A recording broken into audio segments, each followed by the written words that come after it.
Welcome back, ladies and gentlemen, to another edition of the Woke Bros.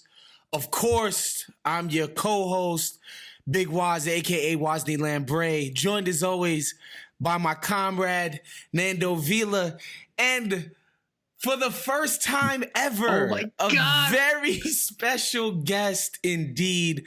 Technically, our first guest, even though our first guest ever was Nando, who then became permanently part of the show.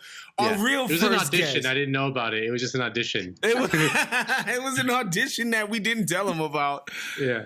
We have from TYT, the great, the incomparable Ana Kasparian. What's going on, Ana? Hey, what's up, guys? It's so good to be here. I'm really happy I'm doing this show. Of course. On today's show, we're going to get into the situation with the stimulus package. Is it coming? Is it going? Trump is saying he's not, basically was like, I'm not going to negotiate with terrorists. And basically, you know, he's threatening people with like, you vote for me, you'll actually get something. Which I don't think is very savvy on his part, but whatever. That's neither here nor there. But first, you know, we had to get into the conflict out between Armenia, Azerbaijan, and Turkey. Those of you who listen to this show know that's a situation that's very near and dear to me because my significant other is of Armenian descent, and you know, a lot of people are now in my life who are Armenian people, and they're hurting by this from this sort of conflict. And me and Nando wanted to get somebody who we knew what the hell they were talking about on not just the conflict as it stands, but the history of the conflict and how things got to be how they are. And so, Ana, where do you think is the proper place to start for people to conceptualize what's happening between these three countries? Well, I think one of the major disagreements that we're hearing about between ethnic Armenians living in Nagorno-Karabakh and the Azerbaijani government is, you know, this notion that Nagorno-Karabakh, which is an autonomous region, it is governed by ethnic Armenians. It is not in any way governed by the Azeris.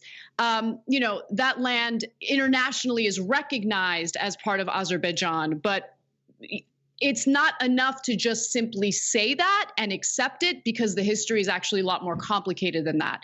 And when you really look into history before Christ, I mean, like going back literally centuries, you will see. Wow, we going back before the Lord. And by the way, the Lord is actually an important element to this story because Armenians have always been the minority, the religious minority in that region, and as a result, dealt with a great deal of persecution under the Ottoman Empire. Later, were murdered through the Armenian genocide. 1.5 million Armenians were murdered simply because of who they are and what they believe.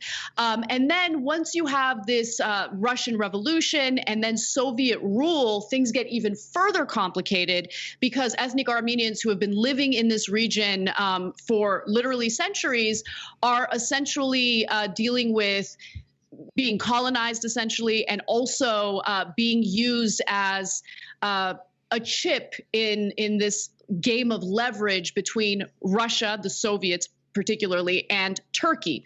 So I'm actually going to go way back, and it's a simplified version. Yes. It's a simplified version of history, but I highly recommend that everyone not rely on the superficial way this is reported about in the United States, if it's ever reported about. And even in Europe with the BBC and Al Jazeera, which is owned by Qatar, it's a very superficial coverage, and a lot of it is influenced by an incredibly powerful propaganda machine with the Turkish government and the Azerbaijani government. With that said, let's go back in time. Let's take a look at what happened in 4th century BC. If you go back and look at what historians have written about this region, Armenians have actually been living in that region since 4th century BC. In fact, long time ago. And Nagorno-Karabakh, which Armenians refer to as Artsakh, was actually one of the Armenian provinces under the Kingdom of Armenia. So that happened around 180 BC. There were 15 provinces of Armenia. Artsakh, which is now not known as Nagorno-Karabakh, became one of the provinces. Now, you can tell how long Armenians have lived in that area, ethnic Armenians have lived in that area, because there are incredibly old churches, and the first ever Armenian school was built in Nagorno-Karabakh in the 5th century. So I'm giving you this background history to just really drive home the point that ethnic Armenians have always lived there. Their culture is there.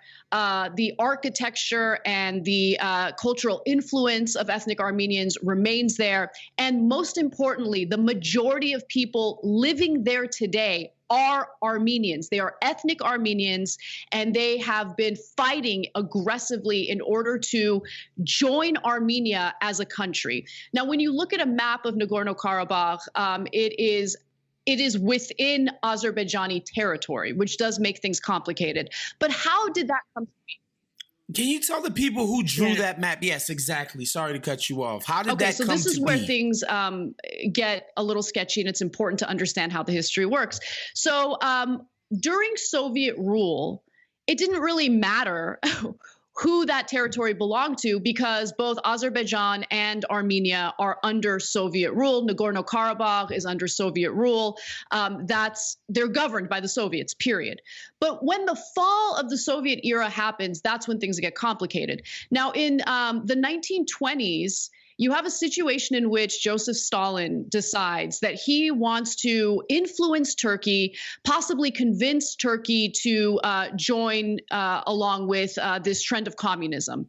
And so in an effort to appeal to Turkey, he hands over Nagorno-Karabakh to Azerbaijan, which, by the way, wasn't even a country.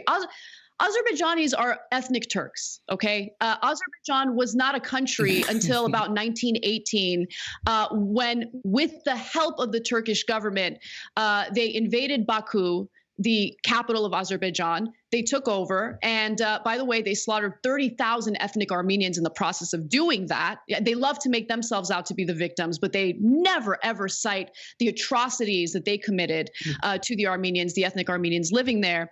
And so Azerbaijan, becomes a country in the early 1900s. Armenia had already been a country. Our ethnic Armenians had already been living in that region. The Armenian genocide happened in 1915, and so you got to keep in mind, when you're dealing with an ethnic minority, a religious minority that has been slaughtered to the tunes of millions of people, they're going to be incredibly protective of their land and their territory, and they're going to do what it takes to defend themselves. And that's what we're dealing with today. So the Soviet Union collapses, and after that happens, the conflict between ethnic Armenians in Nagorno-Karabakh and Azerbaijanis really starts to heat up.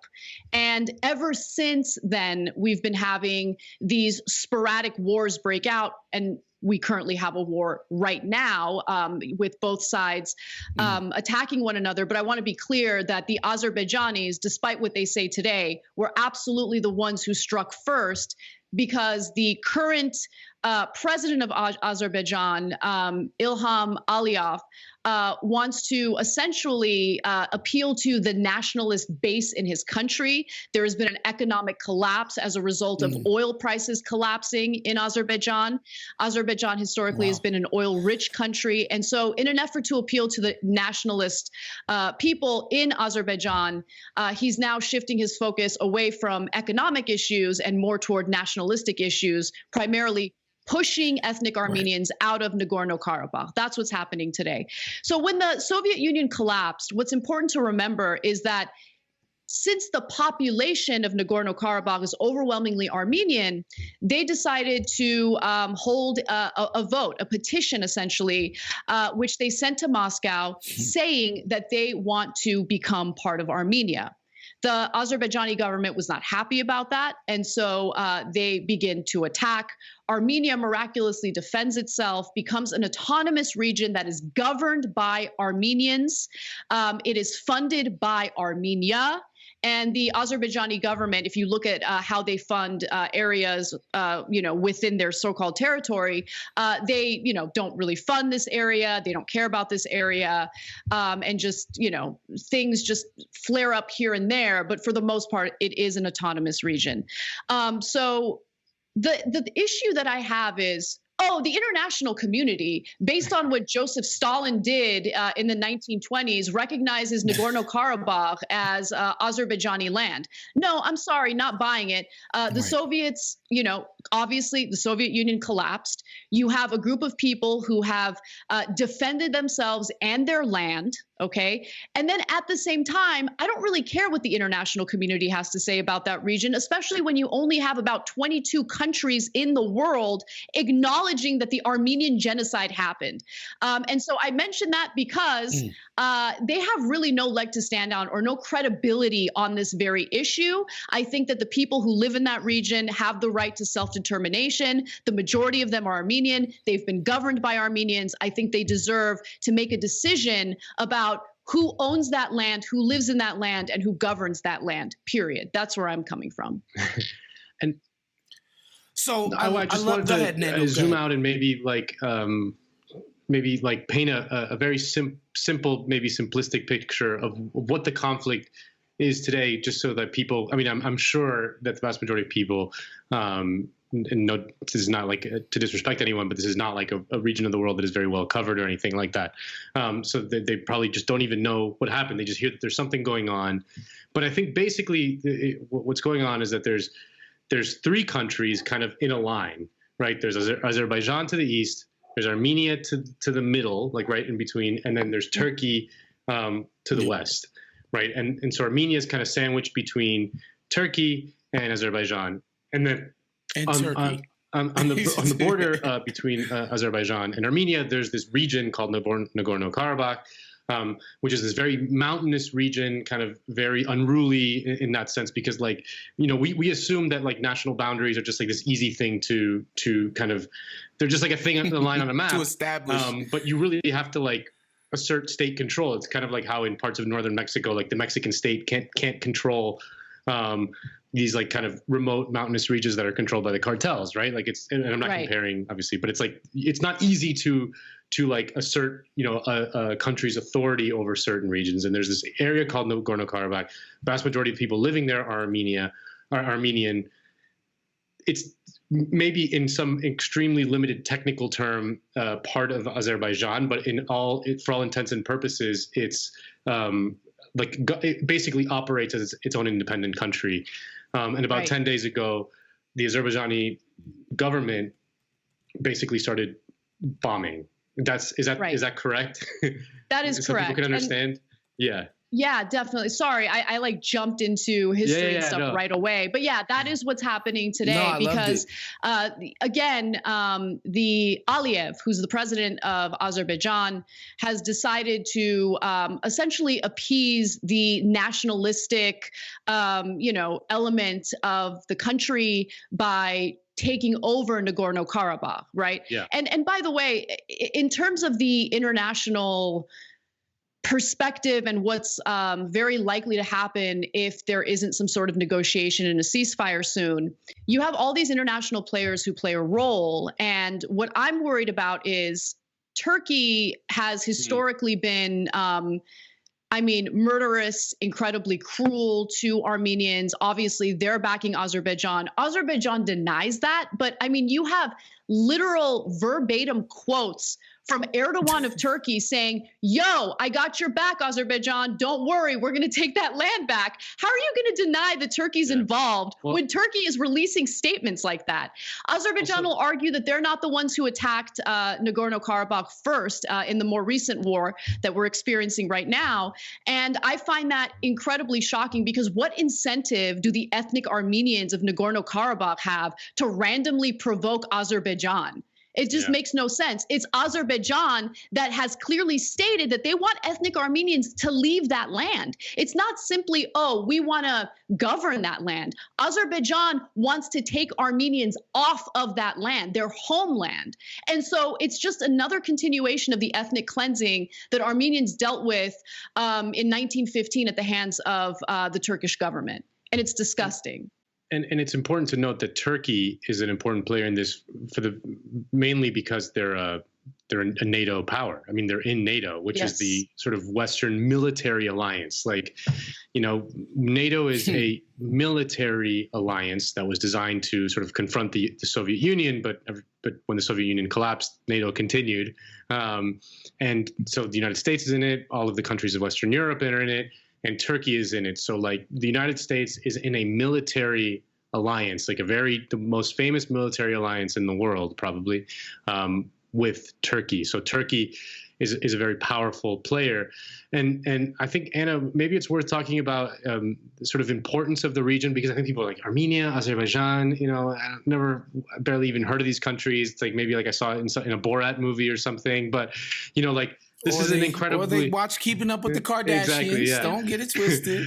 But like, this is an incredibly important region for, like, I mean, it's basically at the crossroads of Western Europe and Asia, and provides, like, I mean, obviously there's like oil interests and natural resource interests, which is always at the end of the day at the heart of all of this shit. So maybe explain a little bit about the importance of like what they call like the South Caucasus.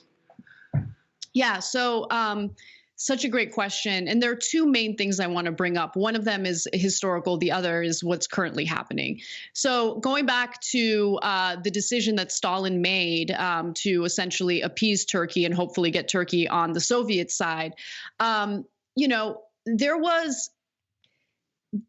Russia was also concerned about its financial interests because, as we know, Russia is a big oil producer, and Russia wants to have control over the market, especially when it comes to the overproduction of oil and fossil fuels. And so Azerbaijan is also an oil-producing country, an oil-rich country. And essentially what Russia did was create a situation in which, you know, these are the early days, remember, when oil transportation is a little different. Russia wanted to ensure that Azerbaijan couldn't just simply export oil without Russia being involved, because they wanted to be able to turn off that spigot. Okay, so the way that they divided and conquered was very much based on, yes, their political agenda, but also their economic and financial interests as well. So that's what happened during the Stalin days. However, moving forward to today, Azerbaijan is currently working to supply oil to European countries, and they're able to do that even without taking over Nagorno-Karabakh. But again, I think that what's happening today, what we're seeing with Aliyev and his provocations and cruelty toward ethnic Armenians in Nagorno-Karabakh today aren't so much influenced by his desire to export fuel, or I should say oil. He's been able to do that. It's more about appealing to the people of Azerbaijan as his economic system is failing them, as oil prices are collapsing, as people are unable to get the social programs that he had promised them. He's unable to fund them because of the reliance on oil exports. And so that's, I mean, he's just like Trump in that he's immediately turning to— It's the tale as old as time. Right? You start a little war, stir up some you know, nationalist sentiments, and unite whenever the there's people, an economic collapse, you know, it's like these minorities are ruining your lives. It's not that you know, the oil markets are you know, crushing our way of, you know, getting money into this country. It's that those minorities are the ones who are ruining everything. They love Jesus, goddamn it. And the Stalin move to sort of slice off this chunk of land, that was populated by Armenians and handed to, like, it's also a tale as old as time. Any empire, this was like the classic case of the British Empire. That's why so many conflicts today, so many ethnic and nationalist conflicts today you can draw a direct line to British boundaries in which they specifically divided ethnicities to make them weaker, right? If you unite, that's why Iran is so dangerous for the West, because it is ethnically kind of coherent, whereas other countries in the Middle East are all ethnically divided, and that was by design from the British Empire. Stalin just took a page right out of it and did this same exact thing, and that was a way for him to sort of stamp down on sort of a coherent nationalist sentiment threatening the power of the Soviet Union. What's crazy? What have we heard from? Oh, go ahead. Sorry, I just wanted one quick comment about that. When you take a look at how it all went down with Stalin, the Bolsheviks they promised the land to Armenia, Nagorno-Karabakh, which again historically was Artsakh, and that's why you hear Armenians refer to it as Artsakh. And then literally a day later, because of these geopolitical considerations, the opposite decision was made. So that's important to keep in mind, because you're absolutely right, Nando. This wasn't about doing what's right. This divide and conquer strategy, very much based on the political and financial interests of the Soviets, was just implemented for their gain. It wasn't in any way meant to do the right thing. And that's how international relations works. I remember being in grad school for poli-sci, and liberalism. I'm just like, what? No, let's focus on the realist scholars, because they're right. And that's what we've seen over and over again in history. Anyway, go ahead. Yeah, no, and I wanted to bring it back to America and the West, because, a lot of people will be listening to this and say, okay, well, so what is our role in this? I know for the last 3.5 years, our president and his regime have said very nice things about Erdogan in Turkey. That's his boy. That's his, sort of psychopath, spirit animal, right? Like he loves Erdogan. What has the White House said so far during this most recent conflict? Well, Trump was asked about it during a press conference, and his only reaction was, "We're going to look at it very strongly." Yeah, he's never heard of Azerbaijan or Armenia in his goddamn life. Yeah, no, he hasn't, but he has in fact. Well, I mean, Azerbaijan, I'm not sure, and Turkey, he's certainly heard of Turkey. You're right, Wos, that Turkey. He loves Erdogan. Love it on Thanksgiving. Love it in the White House. Yeah. I pardon a turkey every year on Thanksgiving, and down with the ethnic Armenians, and down with the PKK, the Kurdish party. They're terrorists. It's so frustrating. God, I have so much to say about the Trump angle, because there's a lot to get into. But first, let me just note that at least as far as Los Angeles is concerned, the majority of the Armenian diaspora here overwhelmingly supports Donald Trump.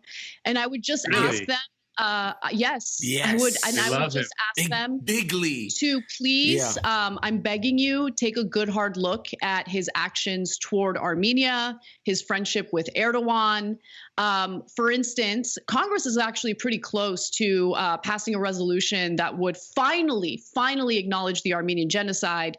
The person who got in the way and told Republican senators to avoid voting in favor of that was Donald Trump. And that's something that I wish the Armenian diaspora in Los Angeles was aware of.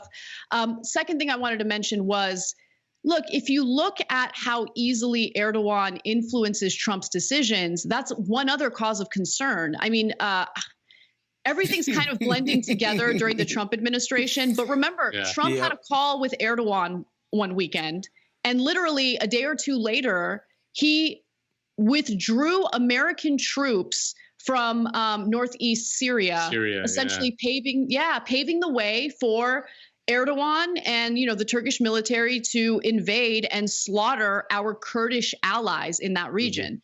I bring that up because it is related to whatever decision, if there's ever a decision, Donald Trump makes. And I mean, because obviously the Syria angle is important because, I mean, that's obviously the nightmare scenario is like, Syrian civil war. I mean, who gives a shit, right? I mean, not really who gives a shit, but the reason why it became so nasty was essentially became a proxy war between the United States, Russia, other great powers who were kind of fighting it out through this conflict in Syria. And like, you can imagine a similar thing happening in Nagorno-Karabakh, where it's like, yes, I mean, it's bad enough that people in that region are fighting with each other, but the real nightmare is if like the great powers come in, supply weapons, troops, all that stuff. It just escalates the violence to a degree that it goes from like I think there's been a few hundred deaths now, but you can see, like if once that happens, the level of violence goes up to tens of thousands, even hundreds of thousands of people. So, I mean, that's always the delicate game in this situation. So do you see like a potential danger of this becoming a proxy war between, say, like the United States and Russia, or Turkey and Russia, or whatever? Yeah. Absolutely. So the players that you have involved so far include Russia, which historically speaking has backed Armenians. However, in this case, they do seem to be playing both sides a little bit, mostly because of financial interests. Right. And those financial interests have to do with weapons sales. So they are selling weapons to Armenia at a highly discounted rate or price. When it comes to the Azerbaijani government, they're selling weapons at a markup, but it doesn't matter. They're selling weapons to both sides. And that's what terrifies me, because in terms of defending itself, Armenia has historically relied on Russia. And if they can't rely on Russia today, I don't know what that means if this does accelerate and expand into a full-blown proxy war. Iran, you would think, surprisingly, is backing Armenia, but it's actually not that surprising when you consider the history of Azerbaijan and how they tried to take over some of Iran's territory, because that's how they roll. I mean, just take a look at what Turkic tribes have done in that region, not just to Armenia, not just the attempt with Iran, but also with Greece and, other countries that have been, have dealt with Turkish aggression. But then you also have France, which Macron has made some pretty strong statements against Erdogan, because he can see how Erdogan is very much influencing what's going on right now. It's unclear if France is going to help the ethnic Armenians in Nagorno-Karabakh in any substantive way, but we'll see. So yeah, there's a lot of players involved. What Donald Trump has essentially done, though, is he's created this vacuum, because there is a group known as the Minsk Group that includes France, the United States, Turkey. They're the ones who have been essentially negotiating ceasefires in the region. But Trump has kind of like created this vacuum in that he doesn't really care about anything or anyone other than himself. So him isolating that group allows for Erdogan to exert more influence, not just with that group, but more importantly in that region. And you have these two superpowers, Turkey and Russia, which historically have gone at it. Now both trying to exert their influence throughout the world. And so the only real hope that I think we have for the ethnic Armenians in Nagorno-Karabakh is that Russia will finally intervene and negotiate another ceasefire, because they don't want Erdogan and Turkey to expand its influence over the region. I'm already seeing the Rachel Maddow segment, like strongly supporting Azerbaijan in its cause for Nagorno-Karabakh to thumb her nose at Vladimir Putin. Why are so many Armenians in LA? Well, a lot of them had to leave Armenia following the genocide. Many did.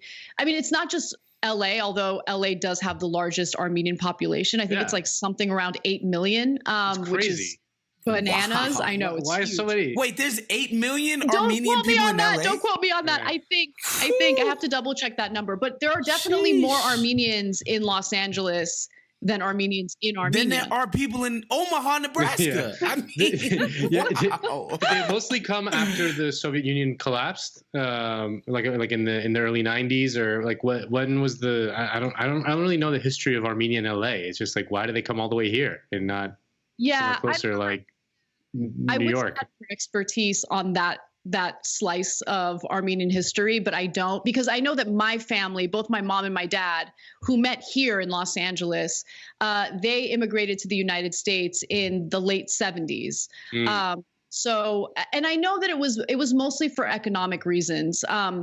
You know, when my parents talk about Armenia under Soviet rule, they give incredibly like mixed reactions. Because on one hand, they're like, we were taken care of, you know, we didn't have to worry about dying from being sick. Like they had That's great always health the thing with the Soviet Union. It's like they kind of more or less took care of their people. You know, it wasn't like great or anything like that, but they kind of more or less took care of their people. And the thing that came afterwards was a total social collapse. Yeah, you're exactly right. I mean, you saw that social collapse in Azerbaijan and in Armenia, and other, you know, former Soviet countries. But, you know, if you talk to my dad specifically about systems of government, what he likes, what he doesn't like, you know, some days he'll be like, oh, we came to America and look what I was able to build for myself. American dream, capitalism is great. But he was a big fan of Trotsky. So that, I guess, take that for what it is. Nice. And a lot of Armenians did have to emigrate from Armenia to other Middle Eastern countries like Iraq, Iran. A lot of them had to get the hell up out of there during the revolution. A lot of Armenians came from Iran to LA during that time. Lebanon was another big hub for Armenians, and people emigrated from there. They're all over the place, yeah. Nando. It's crazy when you really think about just my girl's family alone. She like her parents are from Iraq. She has in-laws that are from Iran. She has other in-laws that are from Lebanon. Like just one of these people that are kind she's of caught in the introduced me crossfire, you know? Yeah. One of the many, exactly. like kind of like the Kurds, you know, you're just kind of caught in the middle. So Anna, people are gonna want to know what they can do. Who's obviously they should be watching TYT any fucking way. That goes without saying. But you know Anna's gonna be all over this. Like what kind of causes can they give to? Who should they be paying attention to throughout this entire conflict before we get you up out of here? Well, Armenians in that region are now seeing their homes completely destroyed, the villages they live in completely destroyed. So one of the best things that you can do is to help them. There's a humanitarian effort right now funded through Armenia Fund. So please look into Armenia Fund, donate what you can. It really does help.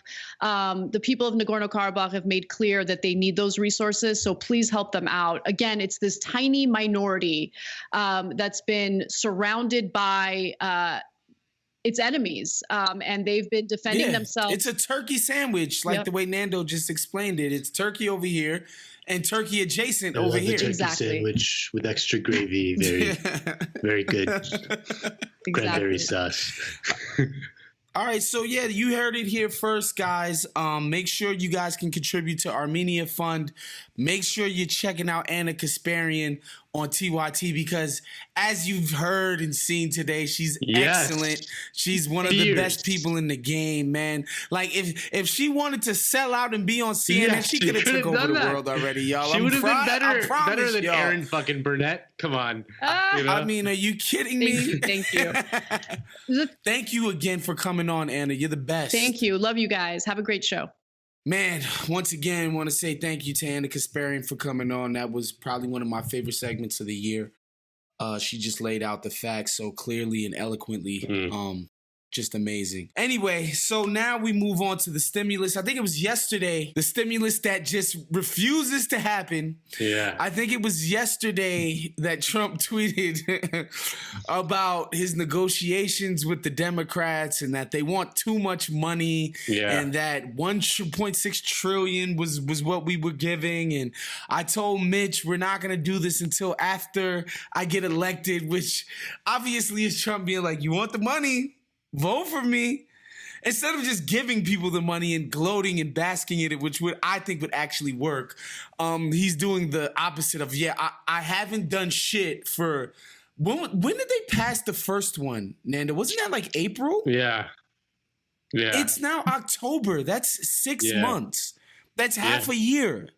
That's 3/4 the way to a baby, y'all. Like, I mean, what the hell?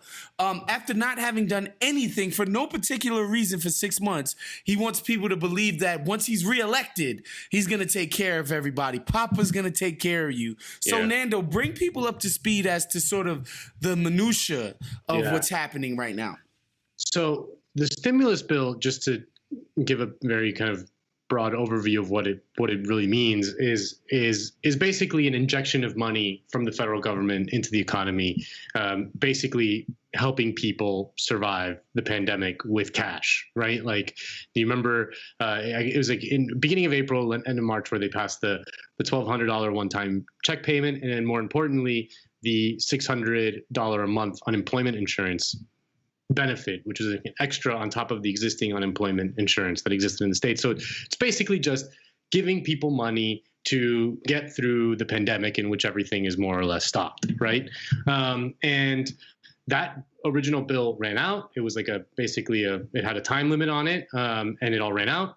And so they need to do a new one because the economy we're still in the coronavirus pandemic. The economy has like ticked up a little bit as a result, mostly of the first stimulus, but it's going to collapse again as soon as, people can't afford to buy basic things and start getting evicted and things like that.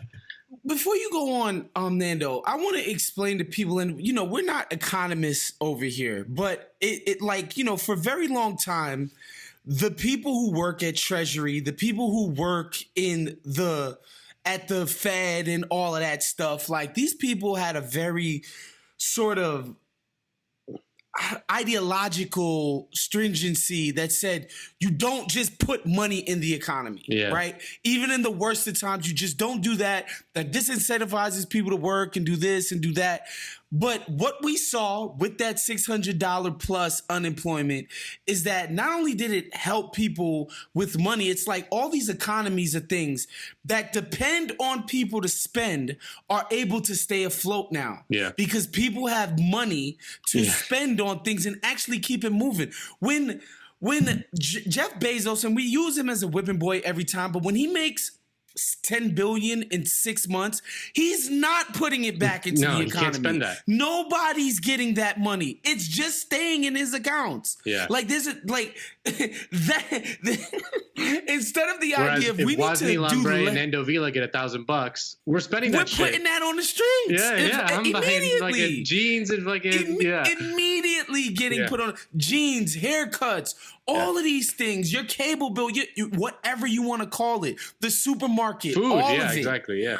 All of it is happening because we have this money, right? And instead of thinking to ourselves, okay, that money that's going to this dude that already has more money than God, that's never going to do anything for anybody. Yeah. How do we sort of lower that ledger and give the people and put the money in places where it's actually going to work? How do we do that? Yeah. No, it's like, let's just keep getting Bezos more rich. This used to be non-controversial, like basically between the 1930s and the 1970s, this was just conventional wisdom, and the government more or less did that, and they kind of more or less managed the economy pretty good. There was no financial crises in that 40-year span. Starting in the late 70s and early 80s, there was this revolution called the supply side economics revolution. You've probably heard about it as trickle down.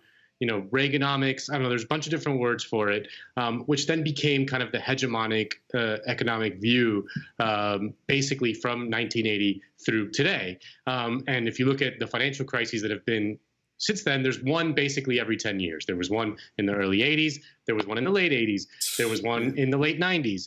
There was one in 2008. Basically, every 10 years, you have a big economic meltdown because just not a good way to manage the economy.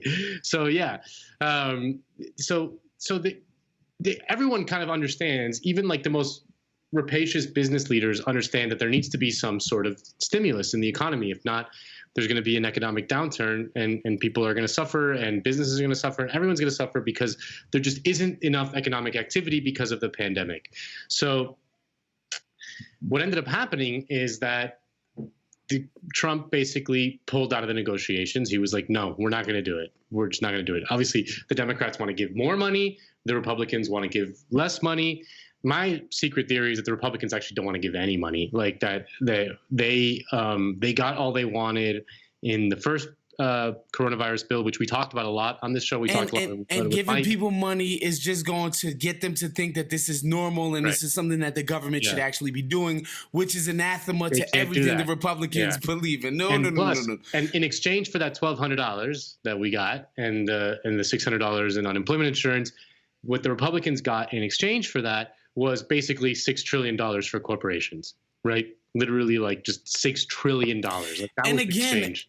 And how people need to understand this, like, nobody's getting a raise, getting hired, getting better bennies, like, that money is not going to regular people. It's just not. Like, the concept that our overlords get all of these tax breaks and all of these windfalls and they just make it rain on us like strippers at a strip club. Like that never happens. It never has. It never will. And you're because this is the thing, sort of like respected economists, would basically like the idea of Keynesian economics, which is the idea that the government has to play a role in all of this shit, right? Like they have to have cash infusions for things that, businesses, capitalists, whoever you want, can't foresee. They can't see the future. They can't be the market isn't all knowing and all seeing. There's just shit that just can't be solved by that. The government needs to step in. That was like seen as some type of radical, ridiculous idea by some of the most respected people in the positions to make those decisions, right? And now you're starting to hear like, nah, like, again, like when the airlines and the banks are getting $2 trillion off the bat, you can't hold that worldview. Yeah. You cannot hold the worldview that the government's cash infusions do not help anything. Like it's impossible to hold that worldview. But now they're getting their cake and eating it too. It's like, no, but that only works for us. I honestly think that since the 2008 financial crisis and the massive bailout for the banks, there's been a new ideology, which is just more money for the rich and less money for the poor. Like from like Reaganomics in the early 1980s through the 1990s and early 2000s, I think it was really ideological, and there's like a lot of true believers that really thought like that this kind of nonsense actually worked, even though it didn't. I think that all came crashing down in 2008, and now it's just purely nihilistic, like, let's just loot the safe before the building burns down. Like, let's just hand more and more cash to the rich and fuck the poor. I mean, it's straight up, it's as naked as that. And I think that's basically what the Republicans plan on doing. Is I think that Mitch McConnell has basically looked at the polls, saw that Biden is up 16 points in the latest poll, that Trump is probably going to lose, So what they can't do is help the economy now because it'll help a Joe Biden presidency. What they want to do is starve the economy to destroy a Biden presidency. And he's making probably the correct assertion that Biden isn't going to fight him that hard on any of this stuff. Like that the Democratic Party is weak, that they're not going to challenge him with the same level of firepower that he's willing to go with, So and this is such an easy argument to make. Yeah, they got their welfare check, and the crazy thing, Nando, is that this would be such an easy sell to the American public, right? Wall Street, the corporate class has gotten their freaking boondoggle. They've been taken care of. We've watched. The job numbers haven't gotten better. People are still filing for unemployment at record rates. And so they're good. Their stock prices are still good. They're still holding their board seats. They still have 3 summer homes. They're good. They're good. Now, why don't we do the same thing for people who aren't that? The freaking 99% of the country. Why don't we just do the same thing for them to get through this?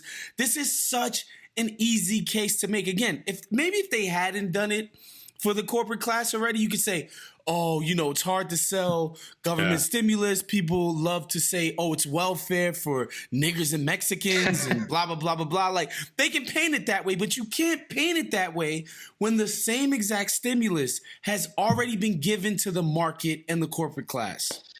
Yeah. That's always the frustration with the Democrats, is that they're fighting the debates of 20 years ago. They're not debating the current moment, and they still think they're so captured by the conventional wisdom from the time where they got their asses kicked by Reagan, essentially, and they decided like, okay, we're just going to become Reagan and be nice to gay people, essentially was like their trade-off. They're still fighting those fights. They never do a proper, like what you said, just like, let's go. This is what it is. Like, fight for it, make the case directly to the people, like rally support, build, the ideological infrastructure behind it, all that stuff. Like, they don't do any of that stuff. And, that's why we're kind of in the mess we're in, because one side kind of understands how the power works and keeps on dragging us further and further to the right, and the other side just keeps on chasing it further and further to the right, but always losing in the meantime. So, I mean, and another thing, Nando, is I think what you see with McConnell and them is that they have an understanding that Biden and his cohorts, and we sound like a broken record on here, they are so knee deep or in bed or whatever fucking metaphor you want to use with the corporate class. Like, Joe Biden is not going to go on TV, go on Meet the Press, go on MSNBC, go on CNN, go on every single cable show, take an op-ed out in the New York Times and say, they got theirs already. He will never point the finger at them. No. Ever. He will never single them out. No.